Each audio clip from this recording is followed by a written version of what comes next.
ಶಾಸಕರ ವೈಯಕ್ತಿಕ ನೆಲೆಯಲ್ಲಿ ಒಟ್ಟು 10 ಲಕ್ಷ ಮೌಲ್ಯದ 25 ಆಕ್ಸಿಜನ್ ಸಿಲಿಂಡರ್ ಹಾಗೂ ಐಸಿಯುಗೆ ಜನಕ್ ಬ್ರ್ಯಾಂಡ್ನ ಪೈ ಫಂಕ್ಷನ್ ಅತ್ಯಾಧುನಿಕ ಸೌಲಭ್ಯವಿರುವ 5 ಬೆಡ್ಗಳನ್ನು ಬುಧವಾರ ಶಾಸಕ ರಾಜೇಶ್ ನಾಯ್ಕ್ ಉಳಿಪಾಡಿಗುತ್ತು ಅವರು ಬಂಟ್ವಾಳ ಸರ್ಕಾರಿ ಆಸ್ಪತ್ರೆಗೆ ಹಸ್ತಾಂತರಿಸಿದರು. ಇದೇ ಸಂದರ್ಭದಲ್ಲಿ ಕೋವಿಡ್ ಸೋಂಕಿತರಿಗೆ ಜಿಲ್ಲಾಡಳಿತದಿಂದ ನೀಡಲ್ಪಡುವ ಮೆಡಿಕಲ್ ಕಿಟ್ಗಳನ್ನು ಆಶಾ ಕಾರ್ಯಕರ್ತೆಯರಿಗೆ ನೀಡಿದರು.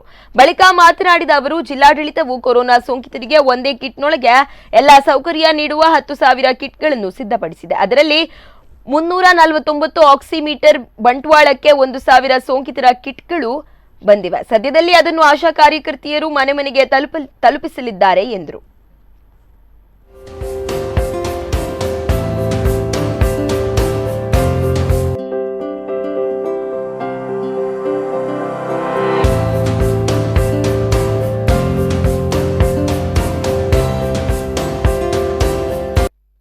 ಜಿಲ್ಲಾಡಳಿತದ ವತಿಯಿಂದ ಸಿಒ ನಮ್ಮ ಜೊತೆ ಇದ್ದಾರೆ. ಇವತ್ತು ಈ ಒಂದು ಕೋವಿಡ್-19 ಪೇಷಂಟ್ಗಳಿಗೆ ಅಂದರೆ ಯಾವ ಥರ ಮದ್ದುಗಳನ್ನು, ಯಾಕಂದರೆ ಇಲ್ಲಿ 2 ಟೈಪ್ ಇದೆ ಪೇಷಂಟ್ಗಳು, 2 ಸಿಂಪ್ಟಮ್ ಇದ್ದವರು ಮತ್ತು ಸಿಂಪ್ಟಮ್ ಇಲ್ಲದವರು ಅಂತ, ಸಿಂಪ್ಟಮೆಟಿಕ್ ಮತ್ತು ಸಿಂಪ್ಟಮ್ ಇದ್ದವರು ಅಂತ.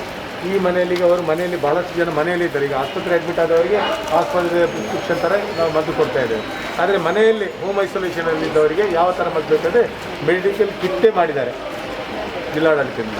ಈ ಮೆಡಿಕಲ್ ಕಿಟ್ ಅಂದರೆ ಇದೆಲ್ಲ ಇವರಿಗೆ ಸ್ವಲ್ಪ ಸಿಂಪ್ಟಮೆಟಿಕ್ ಇದ್ದವರಿಗೆ ಈ ಕಿಟ್, ಅದರಲ್ಲಿ ಯೆಲ್ಲೋ ಕಲರ್ ಇದರಲ್ಲಿ ಯಾವ ಥರ ತಗೊಳ್ಬೇಕು ಅಂತ ಕೂಡ ಇದರಲ್ಲಿ ಪ್ರಿಸ್ಕ್ರಿಪ್ಷನ್ ಡೈರೆಕ್ಷನ್ ಎಲ್ಲ ಇದರಲ್ಲಿ ಹಾಕಿದೆ. ಇಲ್ಲಿ ಕನ್ನಡದಲ್ಲೇ ಲೋಕಲ್ ಜನರಿಗೆ ಅರ್ಥ ಆಗುವ ಹಾಗೆ ಇದರಲ್ಲಿ ಬರೆದು ಮತ್ತು ಆಶಾ ಕಾರ್ಯಕರ್ತರು ಅದನ್ನು ಪೂರ್ತಿ ಎಕ್ಸ್ಪ್ಲೇನ್ ಮಾಡ್ತಾರೆ ಅವರಿಗೆ ಮನೆಯಲ್ಲೇ ಇದ್ದು, ಮತ್ತು ದಿನ ಮಾನಿಟರ್ ಮಾಡ್ತಾರೆ ಮದ್ದು ಅವರು ತಗೊಂಡಿದ್ದಾರೆ ಅಂತ.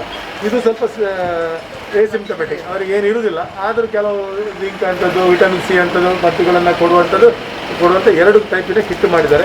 ಇದು ಆಲ್ರೆಡಿ 10,000 ಕಿಟ್ಗಳನ್ನು ಜಿಲ್ಲಾಡಳಿತದಿಂದ ಮಾಡಿ ಎಲ್ಲ ತಾಲೂಕು ಮಟ್ಟಗಳಿಗೆ ಇದನ್ನು ಸಪ್ಲೈ ಮಾಡಿದ್ದಾರೆ.